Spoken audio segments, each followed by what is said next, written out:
মই এটা কথা ক'বলৈ ওলাইছোঁ যে আমাৰ অসম চৰকাৰৰ যোগান বিভাগৰ দায়িত্বত থকা মন্ত্ৰী মহোদয় আৰু অসমৰ মুখ্যমন্ত্ৰী মাননীয় হিমন্ত বিশ্ব শৰ্মা ডাঙৰীয়াক মই আপোনালোকৰ জৰিয়তে এটা কথা অৱগত কৰিব খোজোঁ যে বৰ্তমান বজাৰত আমি যিটো মানে অৱস্থা দেখি আছোঁ, বিদেশৰ পৰা অহা চাইনাৰ পৰা অহা এবিধ ৰসুন, এই ৰসুনটো ইমান মানে প্ৰচলন হৈ আছে, য'ত নেকি আমি দেখি আছোঁ আমাৰ যিখিনি আমাৰ উৎপাদন হোৱা ৰসুনখিনি ইয়াত একেবাৰে নাইকিয়া হোৱাৰ নিচিনা হৈ আছে।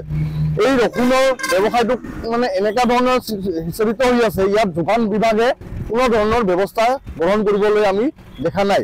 আমি অনুৰোধ কৰিছোঁ অসম চৰকাৰ তথা যোগান বিভাগক যে সিহঁতে অতি শীঘ্ৰে এই ৰসুনবিলাক ক'ৰ পৰা আহি আছে, কেনেকৈ আহি আছে, ক'ত উৎপাদন হৈ আছে, সেই বস্তুখিনি সিহঁতে তদন্ত কৰি বাহিৰ কৰিব লাগে। আমি দেখিবলৈ পাইছোঁ আমাৰ চাপৰ বজাৰত, বিশেষকৈ আমাৰ চাপৰ বজাৰত যি নহৰুৰ ব্যৱসায় চৰমৰমীয়া ব্যৱসায় চলি আছে, বিদেশৰ পৰা চাইনাৰ পৰা অহা নহৰুৱে আমাৰ চাপৰ বজাৰখন আৱৰি ধৰিছে। খালি চাপৰ বজাৰ বুলি নহয়, ধুবুৰী জিলা বা অসমৰ বিভিন্ন ঠাইতো এই ধৰণৰ নহৰু আমি দেখা পাই আছোঁ। কিন্তু আমি এটা কথা বুজিব পৰা নাই, এই নহৰু ব্যৱসায়টো কোনো এটা দুষ্ট চক্ৰই নিশ্চয় চলাই আছে।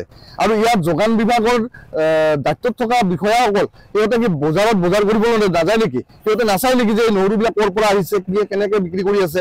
আমাৰ যিখিনি দেশী উৎপাদন হয় সেইখিনিৰ প্ৰচলনটো লাহে লাহে কমাই যাই আছে। সেইকাৰণে আমি মানে অসম চৰকাৰক অনুৰোধ কৰিছোঁ যাতে এই নহৰুবিলাক ক'ৰ পৰা আহি আছে, কেনেকৈ আহি আছে, এইবিলাক বন্ধ হ'ব লাগে।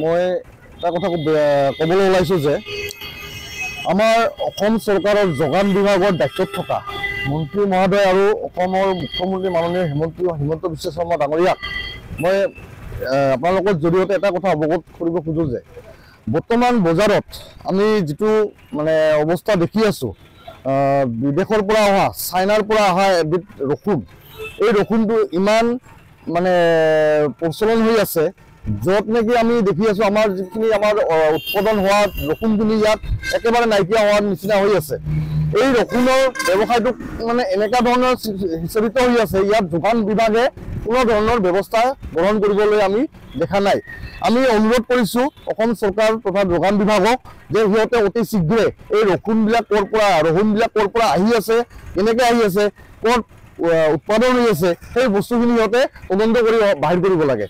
আমি দেখিবলৈ পাইছোঁ আমাৰ চাপৰ বজাৰত, বিশেষকৈ আমাৰ চাপৰ বজাৰত যি নহৰুৰ ব্যৱসায় চৰমৰমীয়া ব্যৱসায় চলি আছে, বিদেশৰ পৰা চাইনাৰ পৰা অহা নহৰুৱে আমাৰ চাপৰ বজাৰখন আৱৰি ধৰিছে। খালি চাপৰ বজাৰ বুলি নহয়, ধুবুৰী জিলা বা অসমৰ বিভিন্ন ঠাইতো এই ধৰণৰ নহৰু আমি দেখা পাই আছোঁ। কিন্তু আমি এটা কথা বুজিব পৰা নাই, এই নহৰু ব্যৱসায়টো কোনো এটা দুষ্ট চক্ৰই নিশ্চয় চলাই আছে। আৰু ইয়াত যোগান বিভাগৰ দায়িত্বত থকা বিষয়াসকল সিহঁতে কি বজাৰত বজাৰ কৰিবলৈ নাযায় নেকি? সিহঁতে নাচায় নেকি যে এই নহৰুবিলাক ক'ৰ পৰা আহিছে, কেনেকৈ বিক্ৰী কৰি আছে? আমাৰ যিখিনি দেশী উৎপাদন হয় সেইখিনিৰ প্ৰচলনটো লাহে লাহে কমাই যাই আছে। সেইকাৰণে আমি মানে অসম চৰকাৰক অনুৰোধ কৰিছোঁ যাতে এই নহৰুবিলাক ক'ৰ পৰা আহি আছে, কেনেকৈ আহি আছে, এইবিলাক বন্ধ হ'ব লাগে।